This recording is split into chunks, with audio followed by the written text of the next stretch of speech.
બેઠક કોના તરફ જઈ રહી છે, કોના ખોળે જઈ રહી છે, પરંતુ અત્યારે જાણીશું કે પાટણ બેઠકમાં કયા પ્રકારનો જંગ રહેશે। અહીંયા ભરતસિંહ ડાભી અને જગદીશ ઠાકોર વચ્ચે જંગ રહેવાનો છે। છેવટ સુધી ઉમેદવારી પસંદગીને લઈને સસ્પેન્સ રહ્યું હતું, હવે આ બંને ઉમેદવારો વચ્ચે જંગ થવાનો છે। ત્યારે શું માની રહ્યા છે ત્યાંના સ્થાનિક પત્રકારો, શું કહી રહ્યો છે પાટણનો પત્રકારોનો મહાપોલ?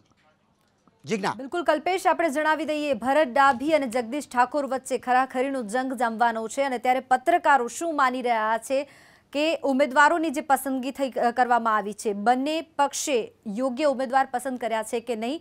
ભાજપમાં ભરત ડાભી અને કોંગ્રેસમાં જગદીશ ઠાકોર છે। ત્યારે તો ભાજપમાં 10 પત્રકારોને પૂછવામાં આવ્યું, ત્યાંથી શૂન્ય એટલે કે એક પણ પત્રકારે હા નથી કરી કે ભરત ડાભી યોગ્ય પસંદ છે, પણ કોંગ્રેસ માટે 10માંથી 10 જે પત્રકારો છે તેમણે જગદીશ ઠાકોર માટે હા પાડી છે।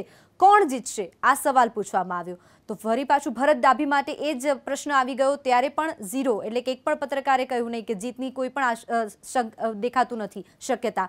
તો કોંગ્રેસ માટે 10માંથી 10 પત્રકારોએ હા પાડી દીધી છે જગદીશ ઠાકોર માટે। 25,000 મતથી કોંગ્રેસ જીતશે આ બેઠક, પાટણ બેઠક 25,000 મતથી કોંગ્રેસ જીતી શકે છે। કલ્પેશ।